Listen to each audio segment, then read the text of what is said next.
આજે રાષ્ટ્રીય પછાત એકતા મંચ અધ્યક્ષ અને ગઢડા વિધાનસભાના પૂર્વ ઉમેદવાર શ્રી મંજીભાઈ સોલંકી અને સાથીઓએ બોટાદ માંગ તાલુકા સેવા સદન માંગ સફાઈ નામે લાખો રૂપિયા બિલ પાસ કરીને હજમ કરી જાય છે અને સફાઈ કરવામાં આવતી નથી। સંડાસ બાથરૂમ પૂરી તરહ ગંદકીથી ભરેલા છે, બદબૂ આવે છે અને ઈ તાલુકા સેવા સદન માંગ કોઈ પણ અધિકારીઓ કે કર્મચારીઓ બોલવા તૈયાર નથી। આવો ભય છે ભાજપા સરકારનો ભ્રષ્ટાચાર ખુલ્લો કરતા સંગઠનના આગેવાનો અને કાર્યકરો।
हेलो पर्दो काटी राख्यो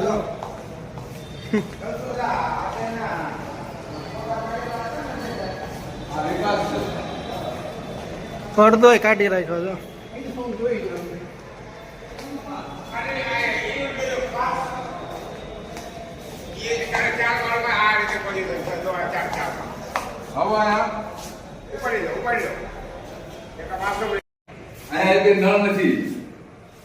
नल के ना मोदी के भाई भारत सरकार के नल से जल संडास व्यवस्था नहीं,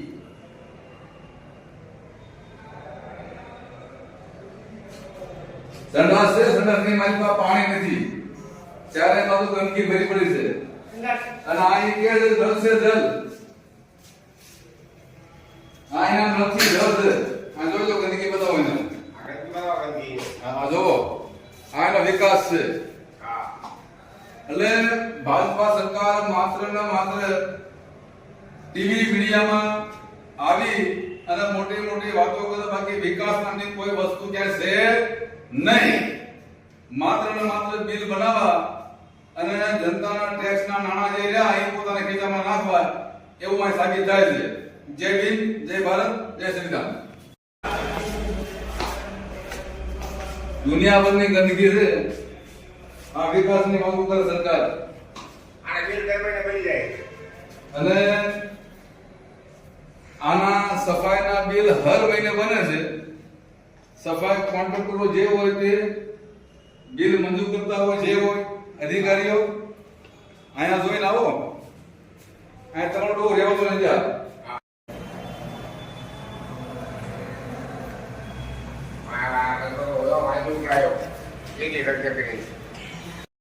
बोर्ड क्या है?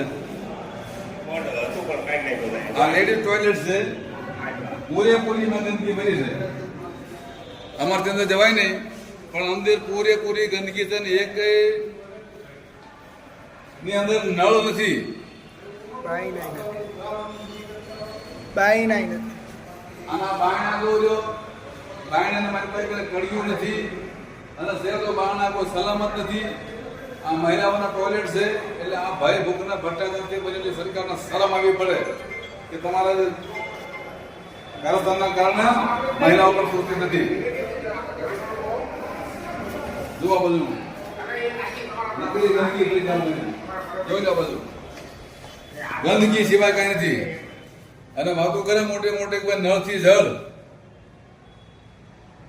મંજીભાઈ સોલંકી, રાષ્ટ્રીય પંચાયત એકતા મંચ રાષ્ટ્રીય અધ્યક્ષ, एनसीपी गढ़डा विधानसभा पूर्व उम्मीदवार। आज बोटाद तालुका सेवा सदन में अमे आवता अहीं जोयुं के ग्राउंड फ्लोर थी लईने 5मा माळ सुधी एक पण टॉयलेटनी मालपा पाणीनी सुविधा छे नहीं। खास करीने महिलाओना टॉयलेटनी मालपा बारणानी सुविधा नहीं। પાણી શોધે નથી. ભય ભૂખને ભ્રષ્ટાચાર સિવાય કારણથી માત્ર ને માત્ર ચીજો જઈ રહ્યા બધા એ કાગળ માથા બનાવવા સફાઈ કામના થતું નથી. આવા લોકોની માથા કાગળ થઈ એવી મારી માંગ છે. જય ભીમ.